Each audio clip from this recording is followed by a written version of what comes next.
Beberapa kasus belakangan ini sepertinya nyawa manusia tidak ada harganya lagi.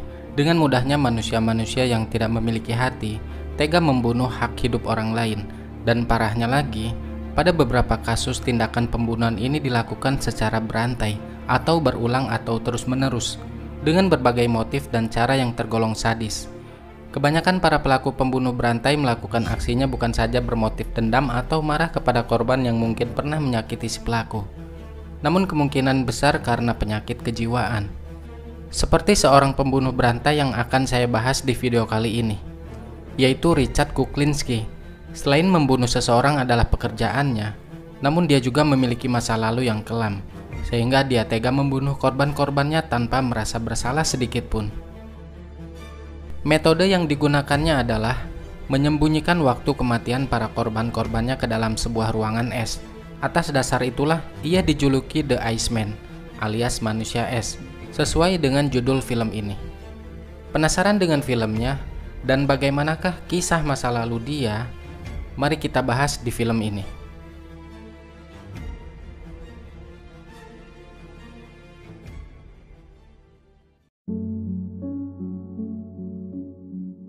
Film ini berlatar pada tahun 1964 di Amerika Serikat, tepatnya di kota New Jersey. Di sebuah kafe kita diperlihatkan dengan seorang pria bernama Richard Kuklinski atau biasa dipanggil dengan nama Richie. Dia sedang berkencan dengan seorang wanita yang baru saja dia kenal. Wanita itu bernama Deborah. Layaknya orang berkencan, mereka menghabiskan waktu dengan mengobrol mengenai latar belakang satu sama lain. Di sini Richie mengaku bahwa dirinya bekerja di sebuah perusahaan Disney Film sebagai pengisi suara kartun. Ia di sana tinggal seorang diri dan jauh dari saudara-saudaranya. Sejak malam itulah hubungan mereka semakin dekat. Hingga akhirnya Richie berhasil memacari Deborah dan berniat untuk menikahinya. Pada suatu malam saat Richie sedang bermain biliar di suatu tempat, seorang pria bernama Earl mengolok-olok Deborah. Dia mengatakan bahwa Deborah adalah wanita yang cupu. Bagaimana tidak? Waktu dulu saat Deborah berpacaran dengan temannya yang bernama Danny, yaitu mantannya Deborah, Deborah tidak mau bercocok tanam dengannya sebelum menikah.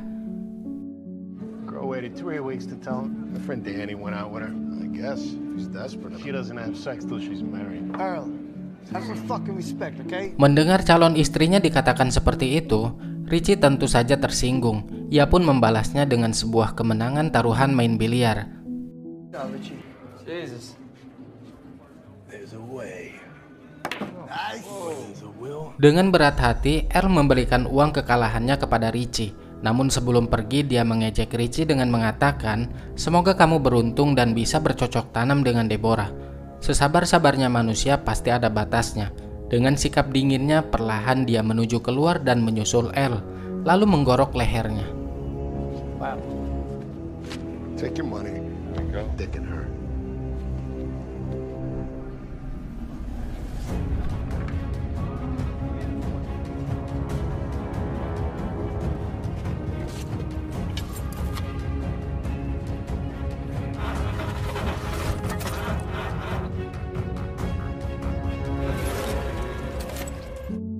Singkatnya, 1 tahun kemudian Richie berhasil memperistri Deborah, dan tepat di bulan September mereka mendapatkan kebahagiaan dengan lahirnya putri pertama yang diberi nama Annabelle. Namun kebahagiaan itu seketika berubah menjadi masalah di saat dia mendapat kabar bahwa jumlah film yang diproduksi tidak selesai sesuai batas waktu yang ditentukan. Di sini barulah diketahui bahwa Richie adalah produser film dewasa. Pemilik rumah produksi yang bernama Roy DeMeon mendatanginya untuk menagih film tersebut. Di sini Richie pun menyampaikan masalah keterlambatannya karena mesin produksi mengalami kerusakan akibat terlalu sering digunakan. Namun Roy tidak mau tahu akan hal itu. Justru dia malah dipukul oleh anak buah Roy bernama Sicoli. Richie tentu tidak terima akan hal itu dan langsung memberikan perlawanan.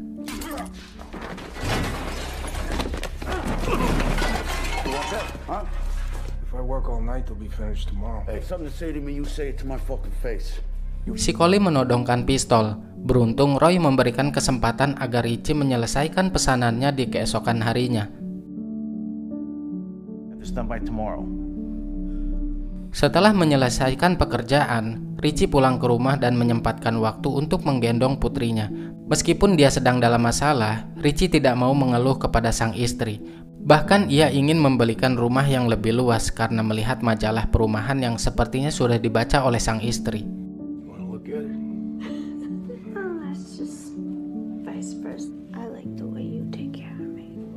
An apartment in Hoboken, I'd be happy. Di keesokan harinya, Richie datang kepada Roy untuk menyampaikan jika pesanannya sudah dikirimkan. Mereka di sana sempat berbincang, dan Roy penasaran dengan sikap Richie yang tampak begitu dingin, sekalipun dia sedang ditodong pistol dan diancam. Come on, you gotta feel something for somebody. Fucking guys, cold as ice. Di sini Roy mengatakan kalau bisnis film dewasanya akan segera dihentikan. Sebagai gantinya, Roy menawarkan sebuah pekerjaan yang bayarannya jauh lebih besar. Roy ingin agar Richie menjadi kaki tangannya, menjalankan apapun bentuk perintahnya tanpa menanyakan alasannya. Untuk menguji keberanian Richie, Roy ingin agar ia membunuh seorang pengemis yang berada di pinggir jalan. Sebelum mengambil keputusan itu, Richie sempat berpikir sejenak, namun karena kebutuhan ekonomi serta ingin membahagiakan istri dan anaknya, akhirnya dia pun menuruti kemauan Roy untuk membunuh pengemis itu tanpa ada keraguan dan belas kasih.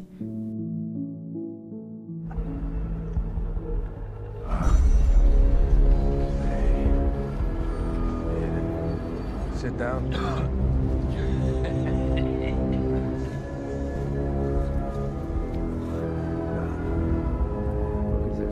Shut the fuck up.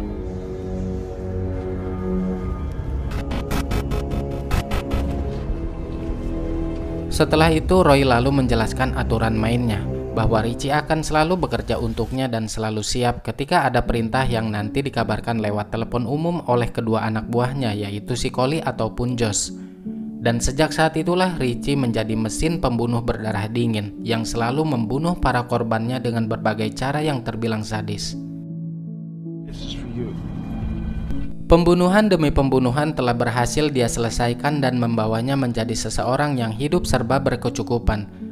Namun di balik pekerjaannya sebagai seorang pembunuh, ternyata Richie adalah seseorang yang sangat menyayangi keluarganya dengan sepenuh hati. Ia menjadi sosok ayah yang baik untuk anaknya dan suami yang bertanggung jawab bagi istrinya.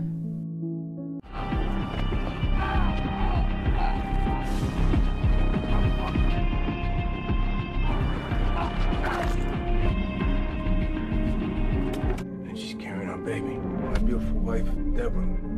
She means the world to me. 10 tahun kemudian, tepatnya di bulan Mei tahun 1975, Richie telah hidup bahagia dengan keluarga dan memiliki seorang putri lagi yang bernama Betsy.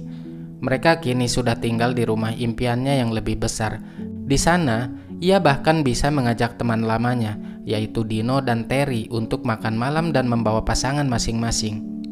Di saat itulah Deborah menceritakan pengalamannya bertemu dengan Richie yang dulu bekerja di Disney Film sebagai pengisi suara kartun. Namun pasangan Terry langsung sadar bahwa kartun adalah sebutan untuk film dewasa. Karena pekerjaan yang sebenarnya tidak ingin diketahui mereka, Richie pun mengalihkan obrolan dengan menunjukkan foto kedua putrinya yang sudah beranjak dewasa. Currency exchange. Cartoons. From dubbing cartoons to international bankings. Is that what you call porn these days? These are girls. Where is she? Oh, they're gorgeous. Yeah. What's... Annabelle and then it's Betsy Leslie. Berselang 1 tahun, namun kebahagiaan itu tidak bertahan lama. Di saat bisnis Roy mengalami masalah akibat anak buahnya yang bernama Josh mencuri dan membunuh kurir kokain dari kelompok The Kellys. The purest shit you can find. Same deal we spoke about? Good. Okay, you wanna go down there?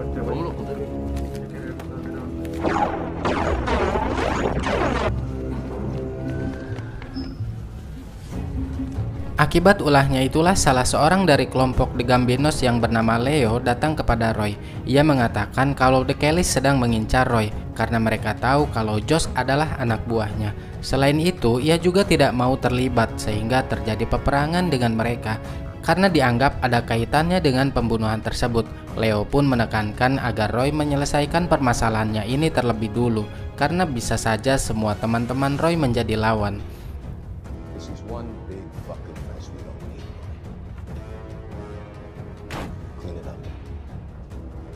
Tidak hanya Josh, Roy juga mendapatkan masalah dari Richie yang tidak menyelesaikan misi dengan benar. Pada suatu kesempatan, Richie diperintahkan untuk membunuh salah seorang produser film dewasa yang bernama Marty. Awalnya, misi pembunuhan itu berjalan dengan lancar. Namun sialnya, Richie tidak menyadari karena ternyata ada seorang wanita remaja bernama Alec yang berusia 17 tahun sedang bersembunyi di dalam lemari.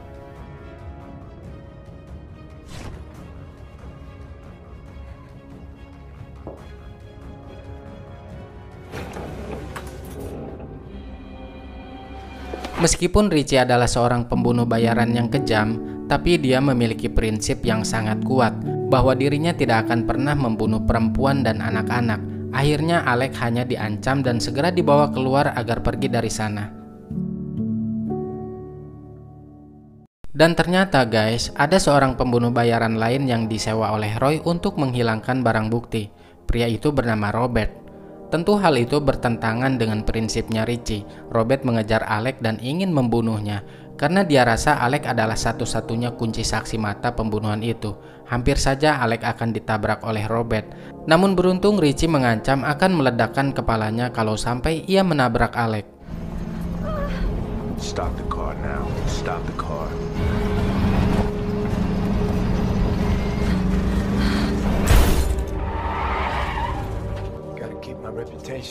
Christ! Are you fucking nuts? Kejadian itu pun sampai di telinga Roy dan membuat Richie mendapatkan teguran.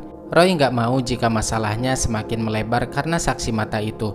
Padahal dia sendiri sedang mendapatkan masalah akibat kelompok The Kellys dan The Gambinos. Akhirnya Roy pun memutuskan untuk menonaktifkan Richie untuk sementara waktu agar permasalahannya tidak semakin rumit. Roy juga tidak peduli di saat Richie memohon mengenai solusi untuk menghidupi keluarganya. Work, Roy. I'm good at what I do. For now, you decommission. Roy. No, nothing. Beberapa bulan kemudian Richie semakin bingung apa yang harus dia lakukan. Jauh dari lubuk hatinya, dia ingin membahagiakan istri dan anak-anaknya. Saat dalam perjalanan pulang bersama keluarganya, Richie yang sedang melamun tanpa sengaja menabrak mobil yang sedang terparkir di pinggir jalan. Tentu hal itu membuat si pemilik mobil emosi dan berkata-kata kasar kepada istrinya. Seperti yang kita ketahui bersama, dia paling tidak bisa melihat keluarganya dihina oleh orang lain. Dan inilah yang terjadi. Richie! Richie, in the car! What are you doing?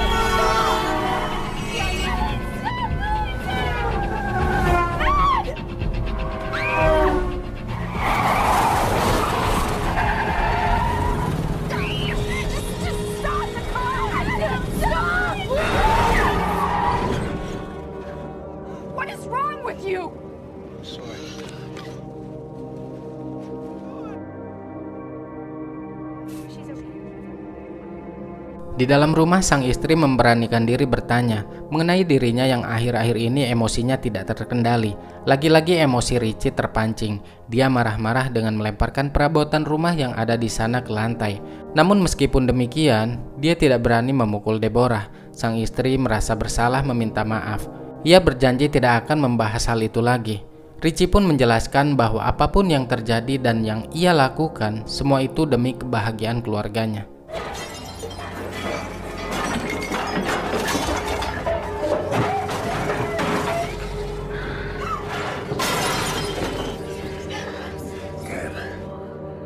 And the girls.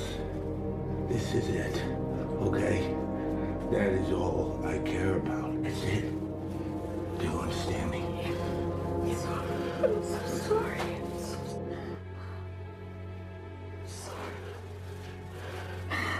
Di keesokan harinya saat mengantar anaknya ke sekolah, secara tidak sengaja Richie melihat Robert sedang berjualan es krim. Ia menghampiri Robert dan meminta sedikit waktunya untuk mengobrol. Ternyata selama ini Robert adalah seorang pembunuh bayaran yang tidak terikat dengan kelompok manapun, istilahnya freelance gitu. Dia menjelaskan telah banyak mendapatkan kontrak dari berbagai mafia, namun tidak seperti Richie yang membunuh dengan cara barbar. Dia memiliki caranya sendiri, yaitu dengan bantuan racun yang kemudian mayatnya dibekukan lalu dibakarnya di suatu tempat. Richie yang sedang membutuhkan pekerjaan akhirnya menawarkan diri untuk menjadi partner, yang dimana nantinya dia akan menjadi eksekutor, sementara Robert yang akan memantau semuanya tanpa harus langsung turun tangan ke lapangan. Robert pun menyetujui kesepakatan tersebut. Selain itu juga dia ikut membereskan setiap mayat yang dimutilasi dan dimasukkan ke dalam lemari es. Fuck, does it feel like 2 years? I need more shells. Gonna take a while to defrost. Kini keuangan Richie berangsur membaik dan bisa membahagiakan kembali keluarganya. Bahkan di suatu momen, dia mengajak sang istri untuk makan di sebuah restoran yang mewah. Ia mengatakan bahwa dirinya telah berhasil menjual saham perusahaannya dengan harga tinggi. That's about 30 grand. 30 grand? I really am. I'm really proud of you, Richie. Di sisi lain, Roy semakin terdesak karena Leo dari kelompok The Gambinos semakin memaksanya untuk menghabisi Josh yang menjadi penyebab dari permasalahan Roy selama ini. Demi kelancaran bisnisnya, Roy menembak anak buahnya sendiri tepat di hadapan Leo. Diteruskan oleh Leo yang juga menembaknya berulang kali hingga tewas. Saat itu Roy sempat mencoba untuk menghentikan Leo yang membabi buta, namun si Collie datang dan ikut menghentikannya. Tentu saja hal tersebut membuat Leo jadi kesal kepada si Collie.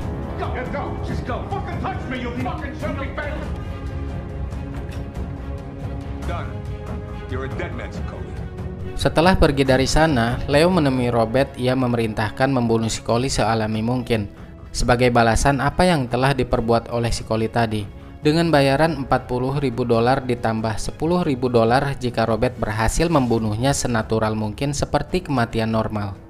I'll give you 40 grand. I'll throw in another 10 as a holiday bonus. And if there's no suspicion at all. Beberapa hari kemudian di malam hari, mereka berdua pergi ke sebuah klub yang di dalamnya ada si Collie. Lalu Richie pun berpura-pura bersin dengan serbuk sianida yang ada di botol. Efeknya langsung membuat si Collie terjatuh dan kesulitan bernafas seperti seseorang yang terkena serangan jantung.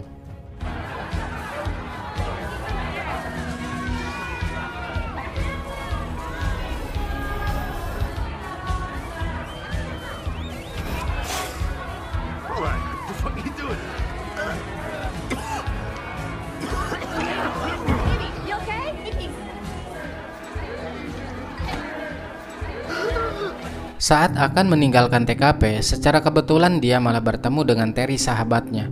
Di sana Terry ingin agar dirinya dimasukkan ke dalam kelompok Roy. Ia mengeluh tentang kehidupan keluarganya dan sangat membutuhkan sebuah pekerjaan. Namun karena Richie sedang terburu-buru, dia hanya menjawab akan berusaha membantunya.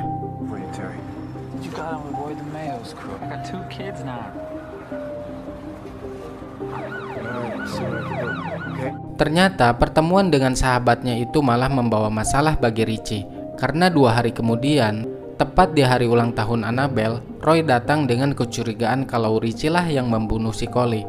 Hal itu diketahui karena kemarin Terry menemui Roy untuk menanyakan mengenai pekerjaan, yang akhirnya membuat Roy curiga. Terry sempat mengatakan bertemu dengan Richie saat di klub kemarin malam.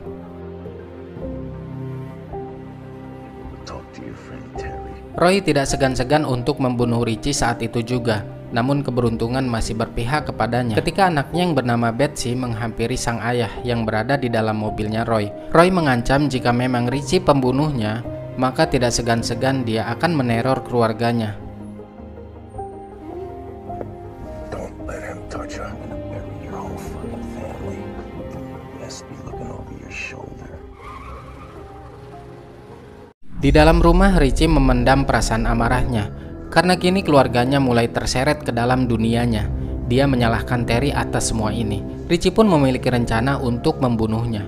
Ia menghubungi Terry dengan berpura-pura akan memberikan pekerjaan. Setelah dibunuh, Richie membawanya ke tempat Robert untuk dibekukan yang nantinya akan dimutilasi dan langsung dibuang. You want to be my friend, Terry? Then you keep your fucking mouth shut. Tidak henti-hentinya masalah kembali datang. Robert mengabarkan kalau Leo akan membayar $10.000 saja, dikarenakan Roy sudah menyadari jika pembunuhan si Collie adalah perintah dari Leo.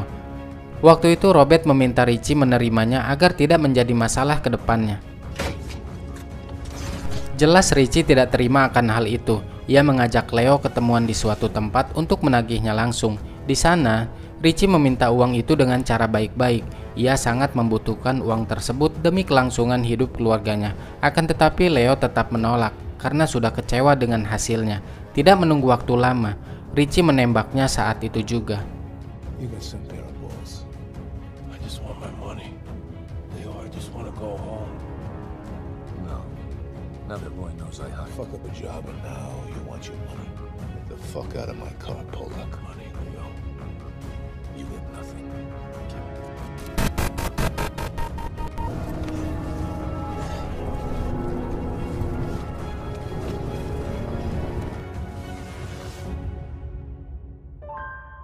Seperti yang Roy katakan sebelumnya, jika dia mengetahui siapa pelaku pembunuh si Collie, dia akan memberi perhitungan kepada keluarga Richie. Dan benar saja, Richie mendapat kabar bahwa putrinya yang bernama Annabelle dilarikan ke rumah sakit akibat tabrak lari. Bergegas Richie pergi ke rumah sakit untuk melihat kondisi Annabelle. Di rumah sakit, Annabelle sedang terbaring koma, sedangkan istrinya tidak henti-hentinya menangis. Richie berniat untuk membalaskan dendam, namun saat itu Deborah tidak tahu ciri-ciri si pelaku. Promise. There ain't gonna be nothing else to be afraid of. I didn't know I was supposed to be afraid. Purpose. They were just waiting. Take him out on the car. I don't know. But then you hurry.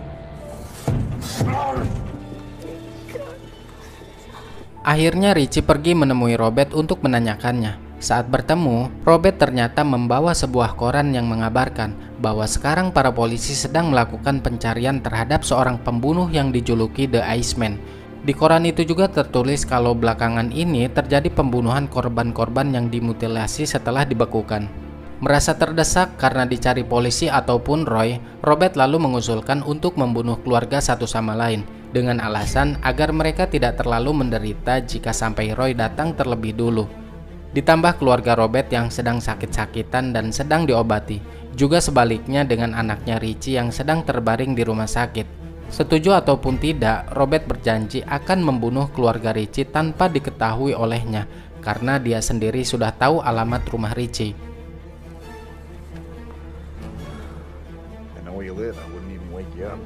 Mendengar hal itu, Richie tentu curiga bahwa penabrak lari Annabelle adalah dirinya. Karena selama bersama Robert, Richie sangat yakin bahwa tidak pernah sekalipun mengatakan di mana alamat rumahnya. Tapi Robert tetap tidak mau mengaku. Dia beralasan bahwa Richie sudah pernah memberitahunya. Dia berkelit panik ketakutan. Namun naluri seorang pembunuh tidak bisa dibohongi begitu saja. Dan sebelum Robert mengeluarkan racun cyanida, Richie terlebih dulu menembaknya. How do you know where I live? Of course I know where you live. You mentioned it. Nah. Get your hand out of your pocket.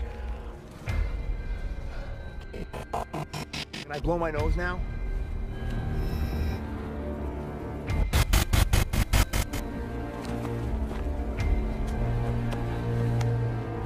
Planning selanjutnya adalah membunuh Roy. Namun sebelum itu dia meminta bantuan Dino sahabatnya untuk mencari seseorang yang bisa mendapatkan cyanida. Kemudian Dino mengenalkan Richie kepada seorang kenalannya yang pernah bekerja di rumah sakit bagian kimia. Akhirnya Richie bertemu dengan seorang pria bernama Dominic. Dan saat itu ia setuju akan mencarikan cyanida untuk Richie. Namun dia juga meminta agar Richie membantunya membunuh seorang bandar yang selalu mengganggu daerah kekuasaannya. Terjadilah kesepakatan di antara mereka, yang mana Richie akan membantunya membunuh dengan bayaran yang sangat besar. Polish. I work for everybody. His payment 50-50. This favor? That's good to hear. Richie memiliki rencana setelah menghabisi Roy, dia akan pindah ke kota lain membeli sebuah apartemen yang mewah dan hidup bahagia bersama istri dan anak-anaknya.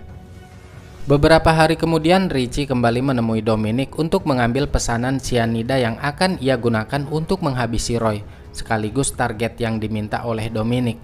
Saat bertemu, Dominic pun menjelaskan bahwa target yang akan dihabisi nanti akan datang ke tempat itu di jam 2 siang dan sekarang baru jam 11 pagi.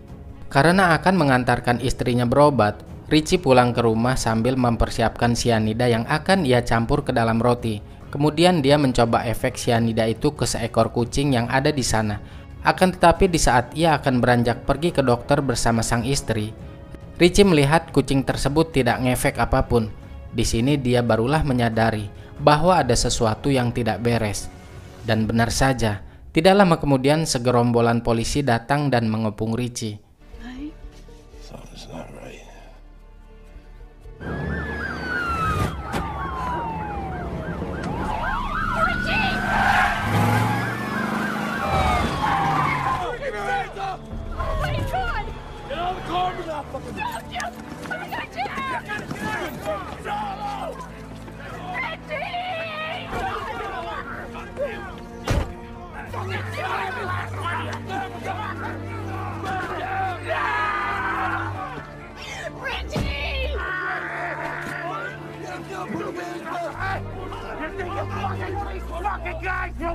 Sementara itu di dalam mobil, Deborah kebingungan entah apa yang terjadi kepada suaminya. Dia hanya bisa berteriak histeris saat para polisi membekuk Richie. Ternyata guys, Dominic adalah seorang polisi yang menyamar. Yang itu artinya, Dino sahabatnya sendirilah yang menyerahkan Richie kepada polisi. Good job. Nick.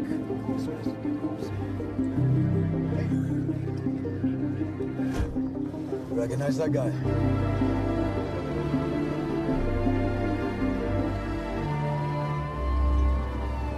Persidangan atas Richie pun dimulai. Di sini keluarganya baru mengetahui kalau Richie adalah seorang pembunuh bayaran yang selama ini dicari dengan julukan The Iceman. Richie mengaku telah membunuh 100-200 orang. Richie pun mengungkapkan penyesalan karena telah mengecewakan keluarganya. Dia hanya ingin anak dan istrinya memaafkan semua yang telah ia perbuat.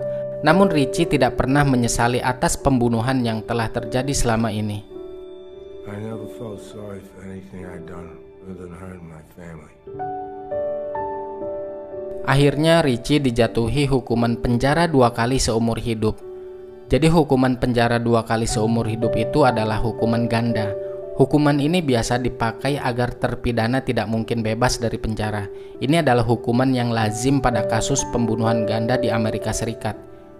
Namun di tahun 2006, dia meninggal di dalam penjara.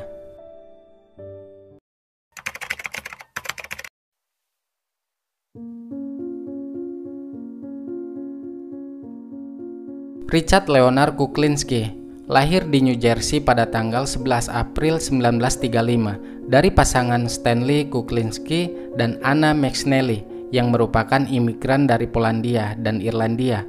Jadi ayahnya asal Polandia dan ibunya asal Irlandia. Ayahnya adalah seorang pekerja di stasiun kereta dan seorang alkoholik, pecandu alkohol, sementara ibunya adalah seorang wanita yang begitu religius. Ayahnya merupakan pria yang sangat kejam dan temperamental. Mungkin efek dari alkohol itu kali ya jadi temperamen.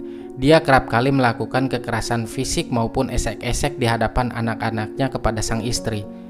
Selain dengan istrinya, ayahnya juga sering banget main tangan kepada kedua anaknya. Bahkan kakaknya Richard yang waktu itu berusia 8 tahun dipukul oleh ayahnya dengan membabi buta hingga pingsan dan tidak bangun lagi sampai meninggal. Pada waktu itu mereka sekeluarga diancam agar tidak mengatakan kejadian sesungguhnya kepada polisi. Ya bilang saja jatuh dari tangga gitu. Ingat ya guys, kejadian ini pada tahun sekitar 1940 yang dimana teknologi seperti alat visum belum ada. Richie juga sering mendapatkan perlakuan kasar dari sang ibu. Sesekali dia memukulnya menggunakan gagang sapu hingga patah. Semua yang dialami dan kejadian-kejadian yang terlihat di depan mata kepala Richard sendiri membentuk kepribadian yang sangat mengerikan. Sejak kecil aja dia senang menyiksa dan membunuh binatang yang ditemukan di sekitarnya, ya seperti anjing tetangga, kucing tetangga, dan lain sebagainya. Nah, di saat itulah dia baru menyadari bahwa tindakannya ini memberikan kepuasan tersendiri di dalam dirinya. Dia merasa menjadi lebih kuat.